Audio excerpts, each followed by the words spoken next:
மக்களே, இன்னைக்கு ஒரு குட்டி மினி விளாக் பார்க்கலாம். காலையில எழும்பினோடனே எப்பவும் போல நீ தண்ணி குடிச்சிட்டு அடுப்புல ரைஸ் போட்டு விட்டாச்சு. அது பாட்டு வந்துட்டு இருக்கும். இன்னைக்கு கத்திரிக்காய் முருங்கைக்காய் தீயல் தான் வறுத்தரைக்கணும். தேங்காவை நல்லா வறுத்தரைச்சாச்சு. அப்புறம் தேவையான முருங்கைக்காய், கத்திரிக்காய், பூண்டு, சின்ன வெங்காயம் எல்லாம் கட் பண்ணி எடுத்து வச்சாச்சு. கருவேப்பிலை எல்லாம் எடுத்து வச்சாச்சு. இதுல சின்ன வெங்காயமும் கருவேப்பிலையும் தேங்காயும் போட்டு நல்லா வறுத்துட்டு அப்புறம் வத்தல் பொடி, மல்லிப்பொடி, மஞ்சள் பொடி, கொஞ்சம் நல்ல மிளகு பொடி இது போட்டு நான் நல்லா வறுத்து எடுத்து வச்சிருக்கேன்.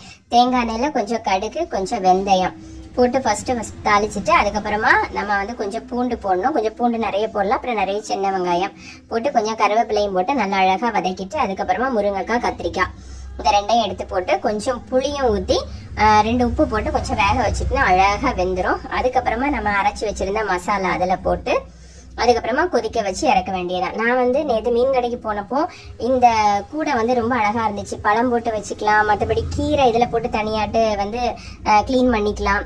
ஒரு மல்டிபிள் பர்பஸ் யூஸ் மாதிரி, பர்பஸ் யூஸ் மாதிரி இந்த 3 ட்ரையும் நான் வாங்கிட்டு வந்திருந்தேன். இது 80 ரூபா தான். நல்லா இருந்து ஃப்ரூட்ஸும் போட்டுக்கலாம்னு சொன்னாங்க. சரி நம்ம இஷ்டத்துக்கு எது வேணாலும் யூஸ் பண்ணிக்கலாம்னு சொல்லிட்டு நல்லா இருந்தேன்னு வாங்கிட்டு வந்தேன். அப்புறம் இந்த ஒரு பானை, இந்த பானை வெந்நி போடுறதுக்கு. ஓகே ஃப்ரெண்ட்ஸ், பாய்.